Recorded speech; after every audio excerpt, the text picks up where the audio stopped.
Bienvenidas, bienvenidos. Esto es Con Todo Respeto, el programa de opinión y análisis de Canal 44, como cada semana, llegando hasta sus hogares.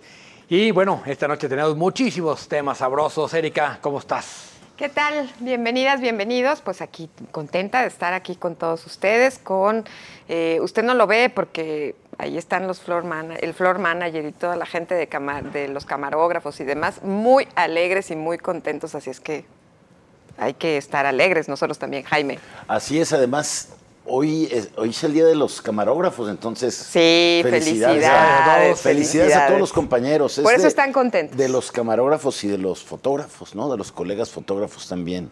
También de los fotógrafos, como tú comprenderás, David. Así es, pues un día para festejar al staff, así que vamos entrando para que no se aburran sin filmar. Vamos, adelante. No, porque se vayan temprano. Claro, claro, ya tienen a dónde. No. Muy bien, hoy vamos a empezar con un tema que ha sido un dolor de cabeza para el gobierno de López Obrador. Es el caso de Emilio Lozoya. Empezó como el caso de donde se iba a demostrar la gran corrupción del sexenio pasado, y vaya que la hubo, no vamos a poner en duda la corrupción. Lo que sí se puede poner en duda es la eficacia y la eficiencia de la Fiscalía, que ya va perdiendo el caso. Lozoya se va a su casa a seguir su proceso en libertad, David. Así es, me parece que es una pésima noticia para el combate a la corrupción en este sexenio, porque además de todos estos indicadores como estas métricas de Transparencia Internacional, donde México cada vez pierde lugares, donde cada vez hay más escándalos de corrupción, como el caso de Segalmex, que está en absoluta impunidad, este caso parecía que podía resolverse favorablemente para el Estado mexicano, porque además se trataba de un funcionario del anterior sexenio, pues resulta que efectivamente se va a llevar el juicio a su casa. Pero creo que lo más grave de todo es que, más allá de que pueda enfrentar la justicia desde casa o en la cárcel o desde el extranjero, el asunto es que difícilmente se van a recuperar los activos de Pemex. Todo lo que se perdió en esa enorme trama de corrupción, no se va a recuperar. Entonces, al final del día, muchos de estos delincuentes de cuello blanco saben que de lo que se trata es de aguantar vara, porque al final del sexenio o al final del camino les espera un muy buen varo. Y entonces se quedan impunes. El caso particular de Lozoya, empezó a haber acercamientos para que hubiera una reparación del daño, y lo normal es que un juicio de estos lo lleve en su casa. Eso es lo que deberíamos de ver como normal, porque no es alguien que sea un peligro para la sociedad si anda en la calle, y no ha sido juzgado como culpable, Erika. Sí, fíjate que yo creo que ha habido una enorme cantidad de lista de errores, una larga lista de errores por parte de la Fiscalía de Gertz Manero, hay que decirlo, ¿no? Que no es el primer caso que se le cae, ya van varios y que son una larga lista de errores. Por otro lado, creo que lo mismo pasaría con Murillo Karam, que sigue, ¿no? Hasta donde entiendo, en la prisión, y que enfermo del corazón y demás, que él sí puede justificar como llevar su juicio desde prisión domiciliar, pues tampoco.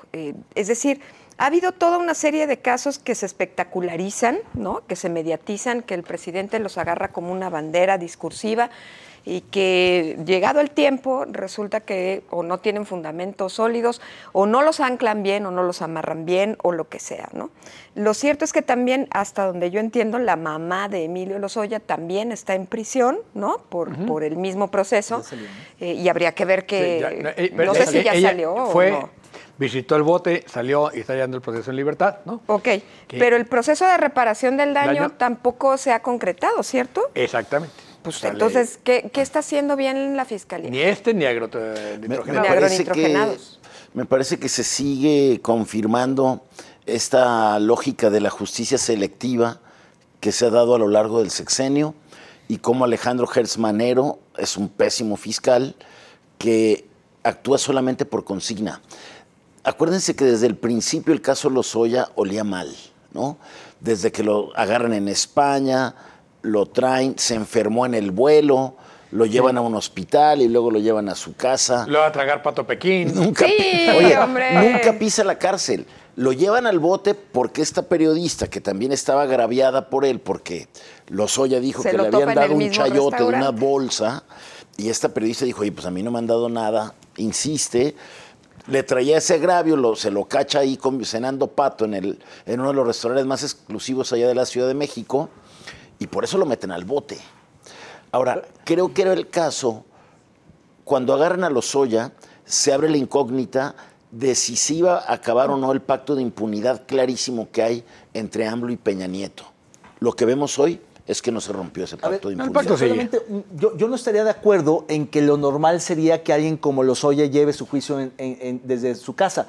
No se trata de la peligrosidad del imputado, sino del daño al patrimonio. Es decir, algo que a todas luces es un escándalo.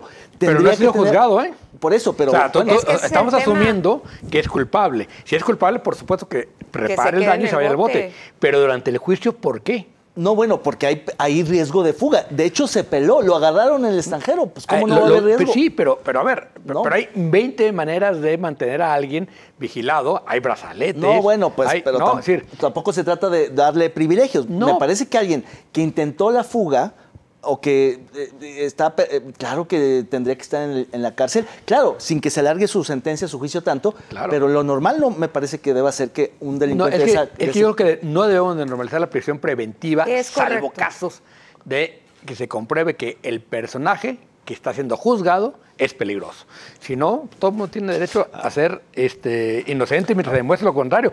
De otra manera, me parece que caemos en esta justicia penal para la tribuna, ¿no? Siguen haciendo caso también, por ejemplo, el papá de Emilio Lozoya intervino en el caso. Claro. Era amigo de Hertz y Hertz. Amigo de Hertz, claro.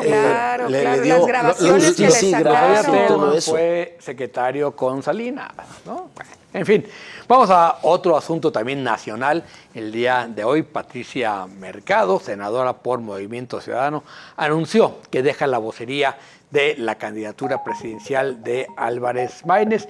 El motivo es pues, la invitación de su partido a Sandra Cuevas como candidata al Senado, Erika. Sí, a ver, yo creo que Patricia Mercado es una mujer que se destaca por su valor, por su solidez política e intelectual y por su consistencia. Es una mujer que no defiende nada en lo que no cree. Ha aportado una enorme cantidad de iniciativas a los procesos transformadores que construyen, por ejemplo, un sistema de protección social diferente o que intentan apuntalar un sistema de protección social diferente, desde las propuestas que hace a las lógicas y las dinámicas laborales hasta las propuestas que puede ir trabajando para formar el Sistema Nacional de Cuidados. En esa sintonía me parece que Patricia siempre, toda la vida ha tenido un canal de comunicación muy abierto con las organizaciones de la sociedad civil. Desde la Coalición Nacional por el Cuidado siempre tenemos una recepción de un diálogo y creo que lo más congruente es lo que acaba de hacer. Ahora bien, pues habrá que ver pues cuáles son las consecuencias para Movimiento Ciudadano, porque no solamente pierde a Patricia Mercado, sino que también pierde, por ejemplo, en el camino que no le da nada a Marta Tagle, ¿no? Que es una de las mejores cuadros que tiene y que tuvo desde la Diputación y que, dicho sea de paso, construyó la agenda que presentaron, ¿no? con un montón de intelectuales y que particularmente me parece muy sólida. Entonces, no entiendo el afán de Movimiento Ciudadano por el desprecio a la inteligencia, al trabajo y a la consistencia y a la congruencia. Ahora sí, como decía mi amiga, con lo de tragar no se juega, Jaime, ¿no? Así es. Sí, claro. Ahora no sé si me quedó claro o no, pero creo que renuncia a ese cargo en la campaña.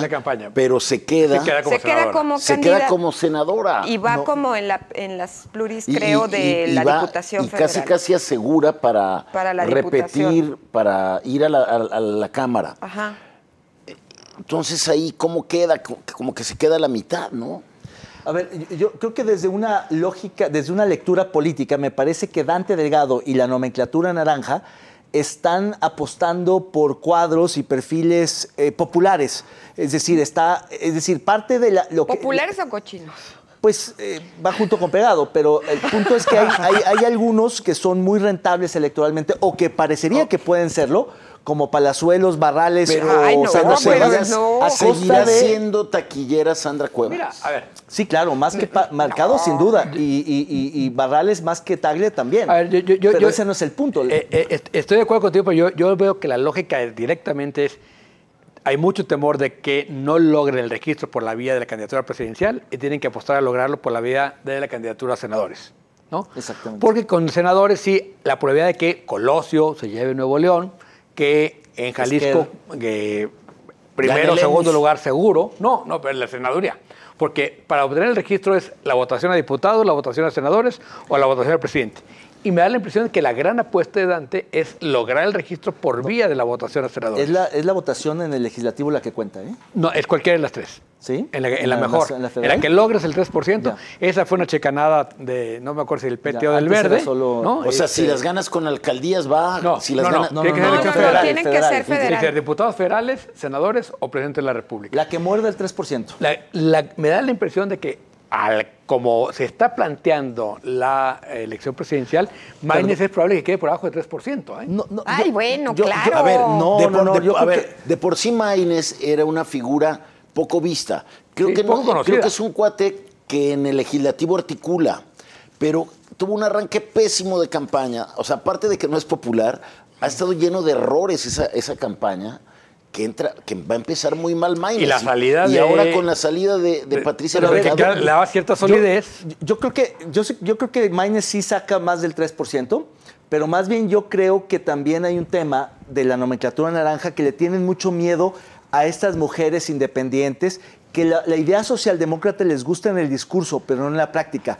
Porque finalmente Mercado y Tagle a veces se van por la libre, proponen cosas que les machos de base, digamos. Oye, y Son metían en machos de problemas a base, Dante. les gusta en el eslogan porque, a ver, si no ya hubieran aprobado el aborto legal, Tantas libre y cosas que no han gratuito aprobado. aquí en Jalisco y en un montón de Y en cosas. Nuevo León. Y se disfrazan Y y les entonces gusta. sí lo que diga Bueno, usted, macho el caso es jefe. que Movimiento Naranja, como sea, sigue siendo noticia. A veces no necesariamente. Para bien, vamos a ir a un corte. Vamos a regresar para platicar de otros temas. Entre ellos el de la marcha del pasado domingo. No le cambie, regresamos.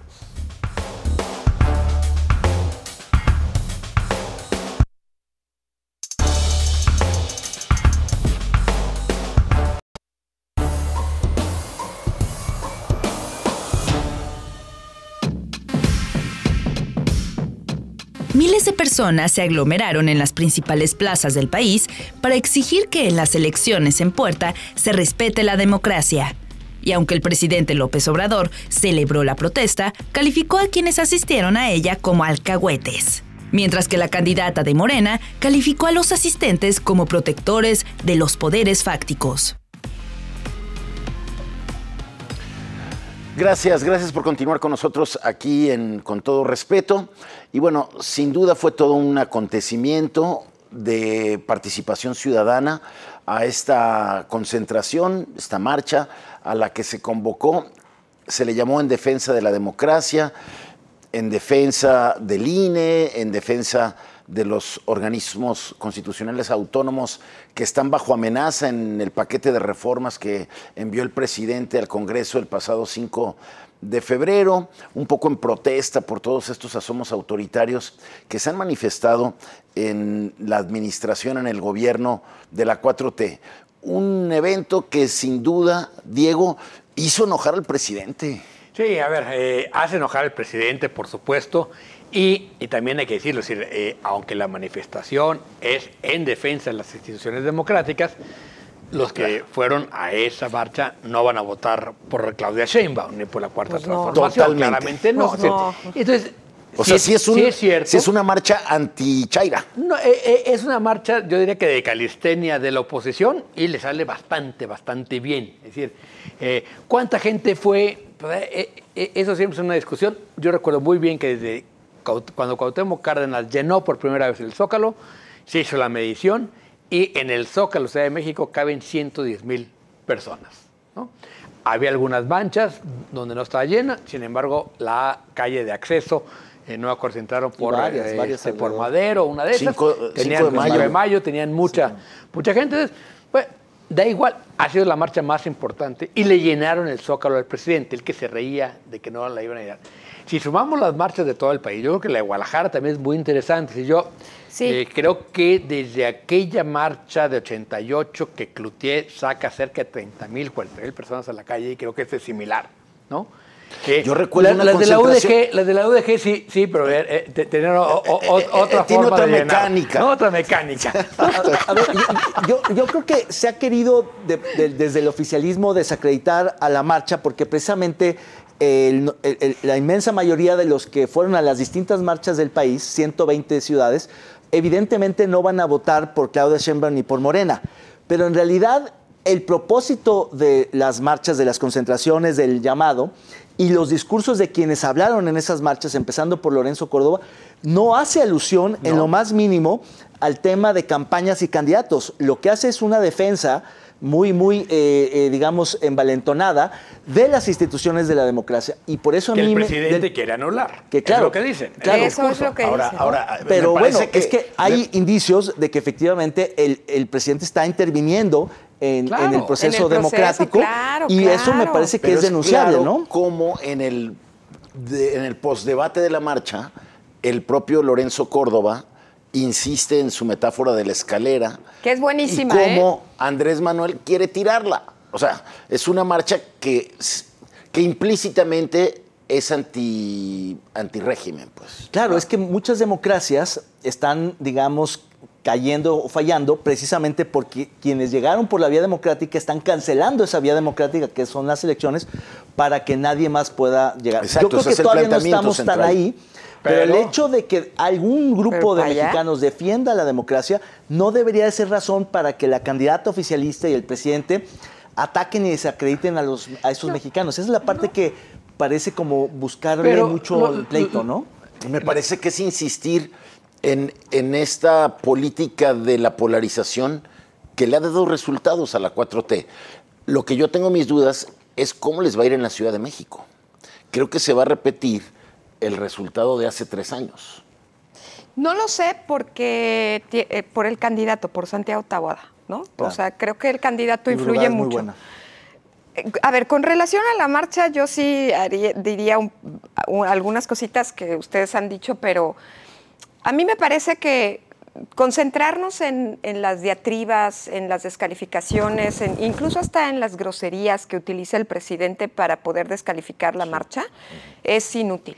Yo lo que diría es, qué bueno que está fuera de sí, qué bueno que alguien le demostró que el Zócalo no le pertenece, ¿no? Aunque haya quitado la bandera. Eso es banal, o sea, yo creo que concentrar el debate en eso sí es importante, pero no es el centro. Entonces, pero sí es demostrarle que el Zócalo se lo arrebataron y se lo arrebataron. Y que el país es plural. Y que el país es diverso, que el país es plural. Creo que la concentración sobre esa discusión es muy interesante. Y que no se trata ya si los de la marcha caen en la descalificación y se abrogan esto de me dijo feo. Creo que eso ya. Presidente todo el tiempo. Sí, qué barbaridad. Es que ese es un discurso muy potente, esa es una señal muy fuerte. Y entonces el tipo está descolocado. Yo veo al presidente descolocado, muy descolocado. Molesto. Pero también diría perdiendo el control del discurso y de los temas. Y también diría, a mí me gustó mucho la metáfora de Lorenzo Córdoba. Creo que no tiene desperdicio, me parece que es lo mejor. ¿Sabes quién la había? Qué bueno que se vea mencionado? Cedillo. En un discurso que dio en una conferencia. Creo que en España clásica. Él hablaba de la escalera ya desde Pero llevarla hacia lo popular es lo trascendente. Al discurso político, claro. Además, debo decir, ¿no? Digo, todos aquí coincidimos en que Lorenzo Córdoba es protagónico, ¿no? Y lo ha sido toda la vida. Y como que le salió lo candidato el domingo, ¿no? Ajá, la discusión ahí es otra. Le salió así, o sea, como... ahí ves a un candidato que él ha dicho que no quiere. Yo creo que eso pero él tuvo la capacidad de hacerlo. Que quiso que fuera y candidato. Está bien. Y él dijo no, porque eso sí hubiera sido darle la torre al INE. Claro, ¿no? claro. Pero yo creo que, a ver, se vio un Lorenzo Córdoba con mucho empaque, con mucha fuerza. ¿No? Y eso hacía falta para llamar y para que la gente se sintiera atraída y enganchada y dijera, órale, vamos por el último bloque. Y se le vio la presión a línea, ha dado resultado. Veo a Tadei Con los cuernitos para abajo. A ver, claro. Tadei fue la más sensata de la 4T, porque podemos Claro. decir que Tadei es de la 4T, ¿no? Creo que fue la más sensata cuando se le preguntó de la marcha. No descalificó como Bueno, Sheinbaum. pero Pues no puede, ya- pues es el árbitro. A ver, son también le capaces, entre, ¿eh? por Son favor. capaces. No, pero en el INE se están tomando decisiones muy polémicas. Le ha costado mucho trabajo y ahorita trae mucha presión ya de la nombramientos. operación misma de la Sí. organización electoral. Entonces ya no tiene tiempo para tanta grilla. Pero hay focos rojos prendidos en el INE. Más allá de los embates a las instituciones de la República y los controles democráticos, el INE está tomando decisiones muy polémicas que podrían poner en riesgo la elección Que misma. han puesto en riesgo la Exacto, operación. La operación. Los no haber podido licitar los La chalecos. eficiencia del Puras proceso. tonterías, claro. Sí, puras tonterías. Los del nombramientos proceso. que hizo, porque cuando finalmente el Tribunal Electoral, que está capturado, le da permiso, la faculta para nombrar toda la estructura con los suyos, en lugar de nombrar a aquellos que había propuesto, que tenían más o menos un perfil decente, dijo, pues ahora sí me toca esa atribución completita, puso a gente que no tiene el perfil, que viene del IMSS, de la ciudad del gobierno de la Ciudad de México, que no son electoralistas, que no son expertos. Eso es lo que Que no son de carrera. Y la enorme gente que le ha renunciado, ¿eh? Uf, y que tenía años en el servicio Vamos a ver del cómo INE. sale la elección. Es que eso es lo que preocupa.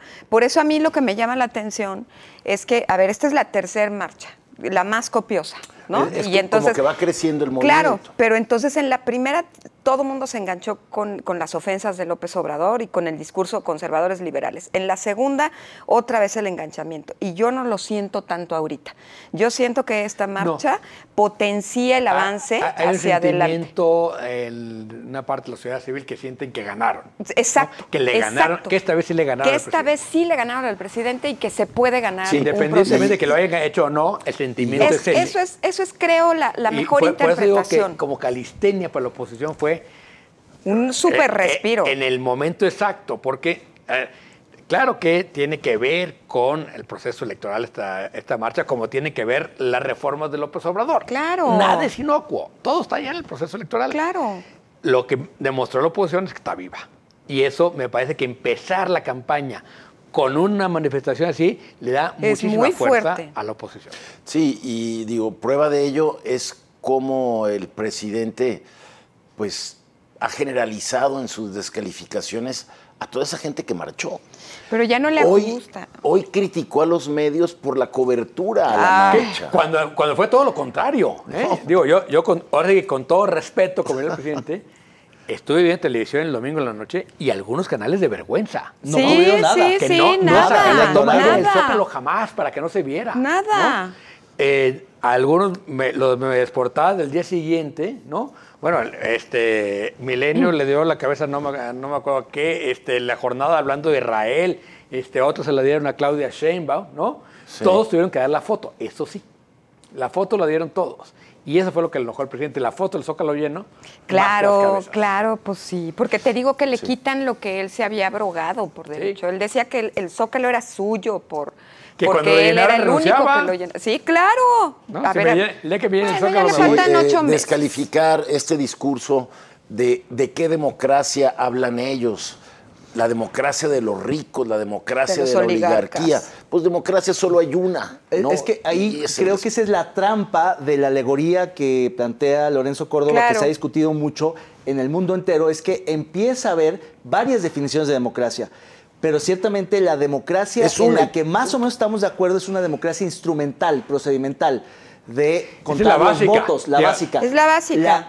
Lo demás son pisos. O no, o son versiones o desviaciones, porque la versión Adjetivaciones a veces. democrática de los líderes Diría yo. autoritarios del mundo, Bueno. pues es desviarse y decir que ellos interpretan Son el las voto. perversiones de la democracia también. Bueno, pero vamos ahora al resbalón, que ahora sí es resbalón, ¿eh? Resbalón fosfo. Veamos.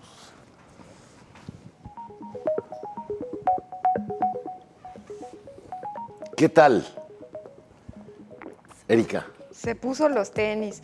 Oye, ¿te acuerdas que se hizo muy famosa una grabación de la Ciudad de México de un camión que decía, se compran colchones? Sí, ¿no? sí. Haz de cuenta. Compraron colchones viejos. La recibe apuesta de los tenis fosfo. Bueno, Es la corriente como el sello que dominó AMC. ¿no? Al final, el símbolo de Movimiento Ciudadano quedó en un color que es encandilante, chillante, incómodo, en una cosa que es frívola de unos tenis como de marca, de moda. Eso que se nos está terminando Movimiento Ciudadano. Hay que recordar el inicio de la anécdota de Fosfo Fosfo. Es un video de Samuel de Mariana. Con Mariana. Sí, claro. Y está Samuel hablando de planes para Nuevo León. Y la otra Y ella dice, está, pero ¿cómo ves mis pero tenis? mira mi tenis Fosfo, fosfo, ¿no? Sí, claro, es una frivolidad. Es el origen. El origen de la frivolidad. Y están llevando la frivolidad a unos extremos verdaderamente. Y a la Y narrativa además de de MC. la falta de inteligencia, Oye, perdón. claro, pues, A la o sea, narrativa de MC. MC ahora en su propaganda ya de cada elección ya dice que fosfo, tiene, fosfo. ya le añadieron a la canción de este muchacho Yoawi, de Yoawi. Yoawi, que le meta ahí al estribillo el fosfo, ¿no? Pues sí. Algo pues que da pena. En fin. Fofo. Mandé. Fofo. Fofo. Nos vamos a la pausa, no se vaya, quédese con nosotros.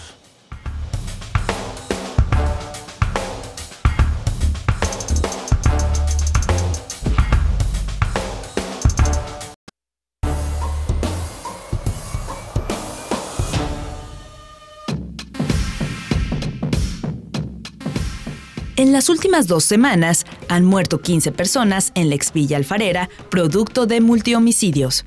El último de ellos se registró la madrugada de este domingo, cuando un ataque con armas de fuego dejó a 6 personas asesinadas y 2 heridos en Tlaquepaque. La mayoría son menores de edad. Es el 4º multiasesinato del mes en el municipio.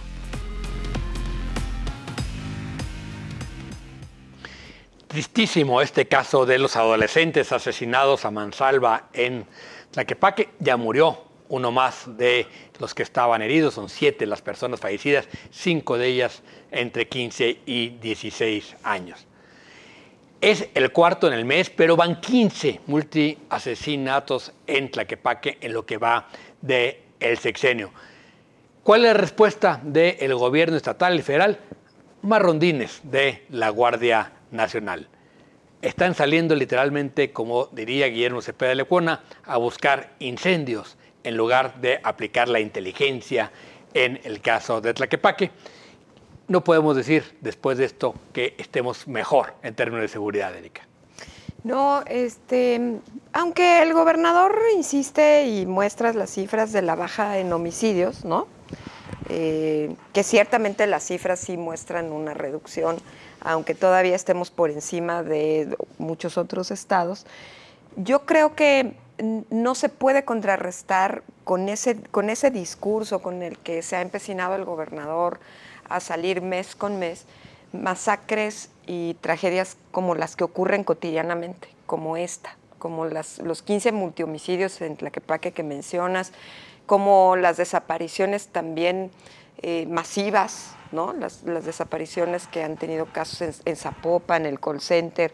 Es decir, todo este tipo de casos que salen y que emergen tumban cualquier discurso que tenga que ver con una reducción numérica, ¿no? Y que eso significa pues que no hay eficiencia, que no hay eficacia y que lo que tú ves es una ausencia de coordinación. Lo cierto es que México Unido contra la Delincuencia, junto con algunas otras organizaciones y Animal Político, estuvieron haciendo un estudio que publicaron recientemente sobre las masacres, los asesinatos y las desapariciones focalizadas en niños, niñas y adolescentes en México, y el escenario es devastador, es terrible, porque lo que documentan a partir de solicitudes de transparencia a las fiscalías, de datos del INEGI y de algunas otras bases, es que por lo menos existen más de 500,000, ¿no?, niños, niñas y adolescentes que han sido masacrados, no necesariamente por estar involucrados en el crimen organizado, sino porque a veces estaban metidos por estar en la calle, o como esto que ocurrió porque tuvieron un conflicto con alguien en un bar, o por ejemplo la graduación en Guanajuato en las vísperas del fin de año, en donde no dejaron pasar a uno de los de la mafia y llegaron y los masacraron a todos. Eso pasa en este país. Y lo que no se ve tampoco y lo digo de verdad de una manera crítica y también quizás autocrítica porque yo estoy en la universidad, es que no estamos encontrando la manera de tener protocolos de atención psicológica y de reparación psicológica de esas infancias y de esas adolescencias. Y esos modelos son imprescindibles para un país que está lastimando a los menores y que los deja caminar así para que busquen a sus desaparecidos sin tener un modelo de atención específico, porque no solamente es un impacto hacia su autoestima, la depresión, la ansiedad, sino son toda una serie de cosas que van cargando y arrastrando y que socialmente les impactan, porque van a ser adultos y van a poder replicar cosas. No hay una política de jóvenes, independientemente de... Ahí son dos temas en este caso. Es lastimosísimo. Por un lado, la violencia específica, ¿no? Y por otro lado, los jóvenes de bien. Sí, volviendo a la anécdota o la alegoría de Cepeda Lecuona, que es buenísima, decía que salir a hacer rondines, patrullajes, es como cuando sale un coche de bomberos a buscar un incendio. La probabilidad de que se lo encuentre es muy baja, pero lo ineficiente es muchísimo. Y creo que la respuesta de las autoridades en general es esa de aumentar la presencia policial, que da muy pocos resultados. Para disuadir, pero no disuaden a nadie, ¿va? Por lo que parece. Pues no, porque les toman la medida, hay halcones, hay gente que da el pitazo, en fin, los evaden, los burlan y demás. Yo creo que Tlaquepaque en particular se está descomponiendo más que el resto de la metrópoli y es sintomático un poco lo mal de esta administración y de las pasadas, porque hay estos escándalos o estos casos trágicos de las masacres, pero también hay muchos escándalos de corrupción, muchos señalamientos de corrupción, de mal gobierno, que ha obligado a que prendan las alarmas de gobierno, al punto que, pasándome al tema político electoral, pues que fue la anterior alcaldesa se ha decidido quedar a hacer campaña porque parece ser que pues, la gente está muy cansada de un mal gobierno que está desgastadísimo en Tlaquepaque. En Tlaquepaque algo se movió y algo está pasando que agravó esta crisis de inseguridad. Pero eso pasó en Zapopan, con el caso del call center. Sí. En Tonalá hubo una masacre de 11. En Lagos. Y ahí, estamos hablando de la metrópoli. En Encarnación. Pero veamos el mapa. Pasó en el sur, en Ocotlán, en Ciudad Guzmán apenas el viernes. Nos vamos al sureste, Santa María del Oro, o subimos a Santa María de Los Ángeles, a la región norte. Pero podemos ir también a la Altos Norte, acá a Los Altos. ¿Cuál región se salva? En la Ciénega, en la costa, norte en Vallarta y la de abajo en Cihuatlán. ¿Cuál zona se salva en Jalisco? O sea, ¿y qué está pasando? A ver, de acuerdo con el gobernador, nada, vamos mejorando. Exactamente. Y la alegoría del bombero es, el bombero no puede ir a buscar incendios, pero si sabe dónde está el incendio, llega rápido. Claro. Y actúa. Falta inteligencia. Y lo que decía es, lo que dice Lecuona es, también. falta inteligencia para ver dónde patrullamos, dónde hacemos acciones preventivas. ¿Por qué? A ver, ahora dicen, es que es un pleito de cantina. No es un pleito de cantina. Ahí hay 3 triples homicidios en 3 días hace semana y media. Sí. Claro. Y ahora viene esta. A ver, no es un pleito de cantina. Y si ya saben que el Tropiqué es el bar que está ahí en el Cerro del 4, hay constantes agresiones y muertos, bueno, vigilen ese lugar, ciérrenlo. A ver, sí, ¿no? A ver. Yo creo que sí está faltando. Y yo creo que la coordinación está sobrevalorada, porque además todas las candidatas, bueno, la candidata, por ejemplo, de Morena, lo que ofreció... Es un concepto vacío, ¿no? Sí, no, es que nos vamos a coordinar. A ver, pues, ¿qué es no eso? se trata de coordinar, se trata de asumir la responsabilidad y exigir resultados del gobierno federal. Ese es el papel del gobernador. Decirle, oye, maestro, a ver, tu papel como gobierno federal es atender esto y mi papel como gobierno estatal es atender esto. Y yo voy a hacer lo mío y voy a exigir que hagas lo tuyo. Y no nos vamos a coordinar. ¿Qué es eso? ¿No? Sí. Una palabra hueca, vacía, que no te lleva a ningún lado. Eso que decías de asumir la responsabilidad me parece fundamental, porque en realidad, aunque se junten, aunque echen discursos, aunque manipulen las estadísticas... Aunque se junten a las 6 de la mañana.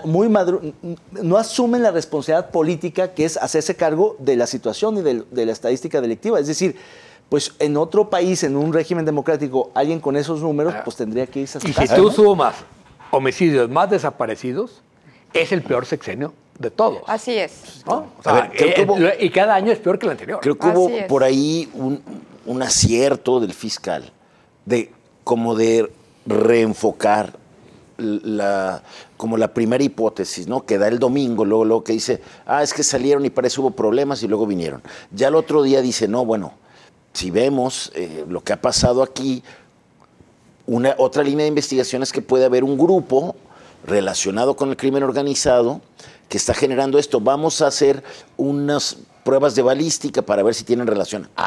Por ahí podemos ir ya empezando a salió resolver sí, eso. que parece que son las mismas armas. A ver, Ya te da luz de algo. Eso es Sí. investigar. Pero simplemente decir, es que hay problemas entre bandas. Qué bueno, ¿no? O sea, qué inteligente. adictos, ¿no? bandas, Eso estaban- ya no te lleva a Sí, nada. Esa claro. ya es la salida común para justificarse y no hacer su chamba. Sí, No, o sea, y hace poco te acuerdas que también encontraron un crematorio ahí, Tlaquepaque. Sí, en una ladrillera. clandestino, Una ¿no? ladrillera, En una ladrillera. O sea, lo que está pasando ahí sí es muy grave. Ahora dirán pues, que ¿no? insisto y todo, pero bueno, yo siempre pregunto, si no agarramos a los tiramuertos, todos los días tiran muertos y nunca agarran a a nadie. ver, si las cámaras no jalan en O esa sea, ciudad. no El entiendo. C5 es un El C5 gran es un mito, Es un mito. ¿no? O sea, Es yo el no mito veo más grande. desconectado, A ver, de veras. cámaras Cierto, fundidas, sí. robadas, Bueno, queman vandalizadas. los postes, De veras, ¿no? digo, parte de mi chamba es Enchapalan. todos los días hacer ese recuento. Tengo 5 años y nunca he dado una noticia diciendo agarraron a fulanito con un muerto. Solo a uno porque chocó. Claro, exacto. Solo a uno porque chocó. Es Sí, tragicómico. y lo detuvieron por el choque. de verdad, sí. de acusado verdad. de- Sí, se lo porque encontraron tomó de el poste, casual. A ver, ¿no? de Lo verdad, detienen. de verdad, eso es Deshacerte de un inexplicable. cuerpo en una La verdad, alfombra. la verdad, No, bueno, es la que verdad, tiene que- la pregunta para los sí candidatos que vienen. Se abrió carpeta de investigación, ¿no? Sí. Bueno, no, ya. Se abrió carpeta ya. La chamba- Digo, la pregunta para los candidatos municipales, sobre todo, la mía va a ser, oye, ¿qué vas a hacer para agarrar un tiramuerto? ¿No? Sería muy bueno que nos dijeran eso, porque O sea, es más, hay montones de desaparecidos, de personas encontradas en fosas, y solo hay 5 detenidos por las fosas encontradas. Creo que ese es el Ese es nivel otro de gran mayor caso de impunidad impunidad. en todos De los to- delitos. sí, claro, claro. No hay en uno, todos. nunca han agarrado a alguien que desaparezca, o sea, ¿No? de los nunca, eso es increíble. Acusado, alguien que esté acusado por desaparecer, no hay. Hay 5 detenidos por un caso de una fosa, que los agarraron también por... Pero además, perdón, claro. fue un error, han de haber dicho. Bueno, Sí. vamos a la sección de Pónganle el nombre. Vean este par de fotos tan hermosas. Los curadores más experimentados de Con Todo Respeto han preparado esta exquisita pieza de arte visual.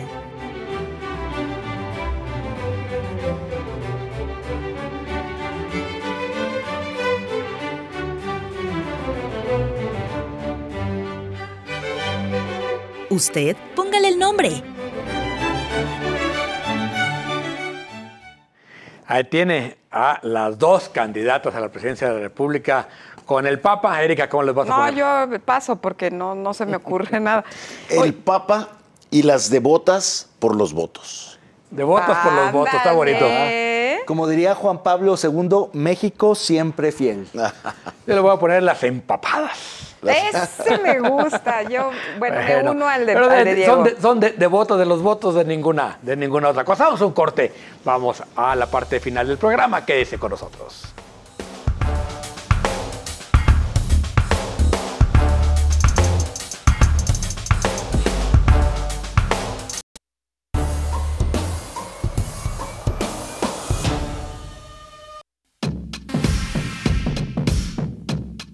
El ex jefe de gabinete de Aristóteles Sandoval en la pasada administración, Alberto Lamas, fue detenido en el aeropuerto de Tijuana. Se le acusa de desviar unos 150 millones de pesos de la Comisión Estatal del Agua para el pago de publicidad en medios de comunicación.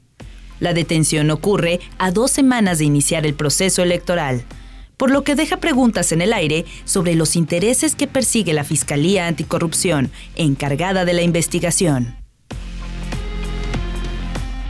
Bueno, sin duda la detención la semana pasada de quien fuera el coordinador de gabinete en el pasado sexenio del finado Jorge Aristóteles Sandoval, el que manejaba toda la relación con medios de comunicación, quien fue coordinador de las campañas en las elecciones intermedias de hace 3 años, fue representante del gobierno de Jalisco en la Ciudad de México y sin duda uno de los más influyentes funcionarios del sexenio pasado, sin duda llamó muchísimo la atención, David. Sí, creo que su detención será la detención del sexenio por lo aparatosa, pero creo que el caso todavía está endeble. Jurídicamente hablando, todavía hay que apuntalarlo porque me parece que, como en otros casos, puede irse en libertad, aunque a algunos les parezca normal. Hay un riesgo de fuga. De hecho, estaba fugado en San Diego. Y yo creo que... Iba a San Diego. Iba a San Diego, pero estaba yendo y viniendo. Pero a ver, yo lo que creo es que... Había bajado la guardia. Había bajado la guardia porque ya estaba encampañado. Ya andaba entrándole a las campañas. Acababa de estar en la misa del aniversario de la muerte. Pero a ver, más allá de todo, lo que ocurrió en la CEA, en la Comisión Estatal del Agua, es un escándalo gigantesco de corrupción.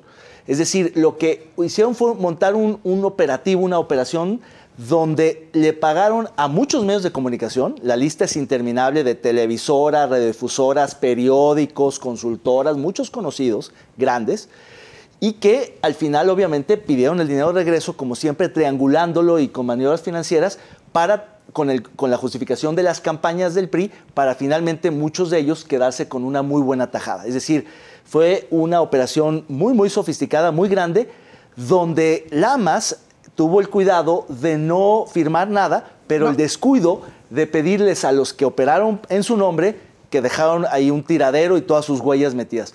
Lo cierto es que hay un desfalco de 300 millones de pesos de compras de publicidad, de pautas de publicidad de un organismo desconcentrado del agua que no justificaba para nada ni el 1% del gasto en eso. Criminal la cantidad de gastos imbéciles que se hicieron en la Comisión Nacional del Agua, en la Comisión Estatal del Agua, perdón, ¿no? Es decir, oye, ¿cómo les gusta meter la mano en los temas del agua? Acuérdense que también están distraídos, es el CIAPO, claro. El CIAPA, porque están distraídos, porque nadie voltea a ver esos organismos, tienen un montón de dinero y se roban el dinero de un acueducto para llevárselos a sus casas. ¿Cuánto dinero costó ahí enterrado en el purgatorio? ¿No? Si son 5,000 o no vas a enterrar 4,000 y se quedaron con 1,000, nadie sabe, ¿no? Son obras que se fueron haciendo así. Sí, yo sí creo que hay un desaseo espantoso en Arcediano, estudios que se pagaron. ¿no? Es la presa que no fue más estudiada de la historia. Y es criminal porque el gran tema de esta ciudad es el agua. Pero bueno, claro. Creo que quienes sufren... Fíjate dónde ha pasado las grandes escándalos de corrupción. En salud, que se robaron clínicas enteras, y en el agua que se robaron viaductos, acueductos. La corrupción es criminal. A ver, y también se han robado de dinero que está destinado para la vivienda de los más marginados. También, o sea, del IPEJAL. Donde hay el recurso que más se debiera cuidar, es de donde más agarran. ¿No? Es terrible. Entonces, me parece, a ver, y lo de Lamas, pues sí, yo creo que se descuidó, pensó que siendo su amiga ya candidata, él sí iba a insertar en la campaña, ¿no? Y empezó a placearse demasiado en Guadalajara y creo que aprovecharon para agarrarlo. ¿Van por más o no? Esa es la pregunta. Esa es la duda, si tienen elementos para... A ver, lo que se sabe es que hay más órdenes de aprehensión por ese caso. Y carpetas indiciados, o muchos investigados, pero independientemente del timing político, queda claro que es un apretón, un mensaje, lo que sea. En pleno proceso electoral. Claro, pero perdemos de vista el daño patrimonial que no se va a recuperar ninguno, ni Abengoa, ni Chalacatepec, nada se va a recuperar. Y ya sumado, si pinta, alguien diría, no, bueno, es que las pensiones doradas o el desfalco de IPEJAL nada no que ver pinta, con eso. Eso es lo equivalente a 3-4 meses del gasto en pensiones. Pues sí, pero si le vas sumando y a todos les mandas el mensaje de impunidad, pues entonces va a haber una robadera. O sea, ha subido la corrupción en todas partes, ¿no? Muy bien, bueno, pues vamos a seguir dando seguimiento a este asunto.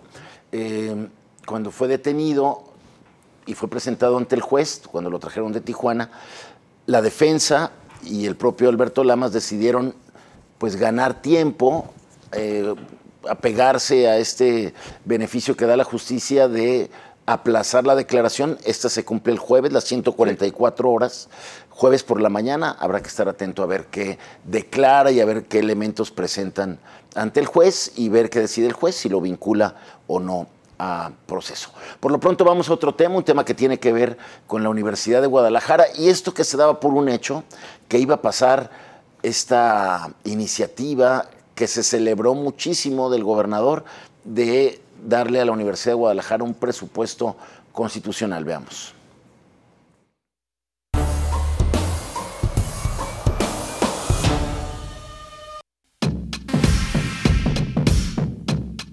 El dictamen que aprobaría el presupuesto constitucional para la Universidad de Guadalajara no fue discutido en el Pleno del Congreso, a pesar de tener todo a su favor. En las últimas horas de esta legislatura, antes de que la mayoría de los diputados pidan licencia, este dictamen, que terminaría con la negociación sexenal del presupuesto, quedó pendiente ante la intriga de las causas que pudieran detener dicha aprobación.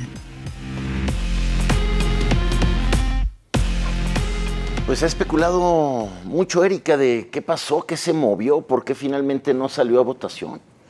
Pues no sé, fíjate, yo creo que pues tiene que ver con el timing electoral, ¿no? Con cuánto más aprietan para que alguien tome una decisión o no la tomen, en específico el señor rector general, ¿no? Si la va a tomar o no la va a tomar, en qué momento la toma o no. Pero como siempre, pues la Universidad de Guadalajara, más allá del rector general, pues somos los que estamos en el vilo, ¿no? O sea, ahí viendo, nadie entendemos por qué lo aplazaron o no, si ya hasta velitas y agradecimientos les habían impreso, ¿no? A toda la legislatura. Había un amplio festejo de esta iniciativa. Claro, pero pues sí, pero es un tema de apretones. Toma la iniciativa el gobernador, y el propio Pablo Lemus, de decir, a ver, cómo desactivamos a la universidad, pero por otro lado vemos a la universidad metida en campaña. O sea, al grupo universidad está jugando en uno de los lados de la campaña y, por supuesto, pues sí, que eso genera tensión, ¿no? O sea, encima quieren que no tenga costo, ¿no? Pues claro que todo tiene costo y lo asumen y lo saben. Pues sí, yo creo que hay una serie de reclamos de supuestos incumplimientos de los acuerdos que no queda claro en qué términos fueron, porque evidentemente no lo fueron públicos, pues no son sino públicos, que son negociaciones muy de alto nivel entre muy pocos actores. El que más especuló, nadie tiene así como los elementos. El acuerdo principal fue, Ricardo, no te vayas de candidato de Morena a Guadalajara. Ese es uno, claro. Pero hay varios, ¿no? Otro tiene que ver con el desistimiento de la acción del recurso en la Corte por los 140 millones del museo, que algunos dicen que quedó sin efecto al momento de que el gobierno le restituyó ese monto en el presupuesto para este año. Otros dicen que el desistimiento tenía que ser no solo jurídicamente, sino también políticamente público. Un anuncio, como para decir, ahí muere, te agradecemos que nos hayas devuelto el dinero. Es decir, y como eso hay otra serie de acuerdos que tanto va a jugar Hagamos.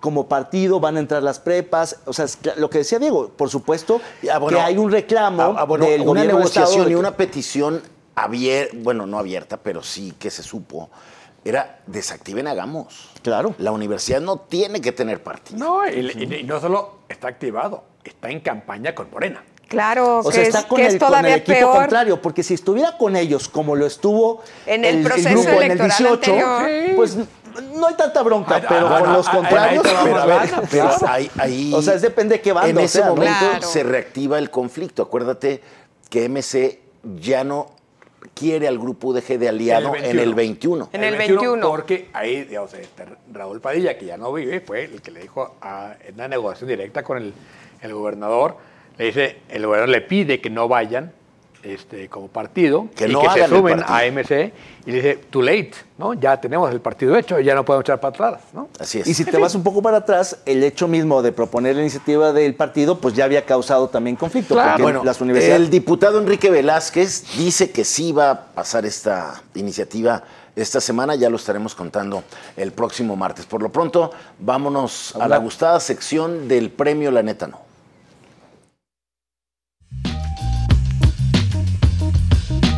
El premio La Neta No para lo más lamentable de la política y el servicio público de esta semana es para Ricardo Sánchez Berúben, coordinador de seguridad, por perder cada vez más territorio en Jalisco y por preocuparse más por el dinero en las inversiones. ¡Enhorabuena! Bueno, pues ahí está su veredicto y se lo da al coordinador del Gabinete de Seguridad del Estado, que tiene el problemón de tanto territorio perdido en Jalisco. Y tanto dinero que perdió donde también. manda el crimen organizado y además haber invertido ahí en esta empresa que resultó un megafraude, el megafraude, seguramente que será el megafraude del año. Esta semana, David, ¿a quién postulo? A ver, escucharía primero otras. Yo voy con Citlali Amaya, la alcaldesa de Tlaquepaque, Sí. porque ya estuvo de cosas que pasan en su municipio. Bueno, déjame postular entonces a mí, a Marielena Limón, que tiene un montón de señalamientos y denuncias, porque ahí entre las dos tienen un maraña. un cogobierno muy particular. Yo voy a patear el balón para lo nacional. Creo que Dante está haciendo Candidatazo. un verdadero jugo de naranja. Desastre naranja. Bueno, yo también me uno a la propuesta de Erika. A las Montoneros. autoridades de Tlaquepaque, que algo Claro. está sucediendo ahí y no están cumpliendo con su labor de darle seguridad y protección a los tlaquepaquenses. Con eso llegamos al final de nuestra emisión de hoy. Gracias por habernos acompañado. Gracias, Erika. Gracias, David. Gracias. Hasta la Muy buenas próxima. noches. Pero sobre todo, gracias a ustedes por habernos acompañado.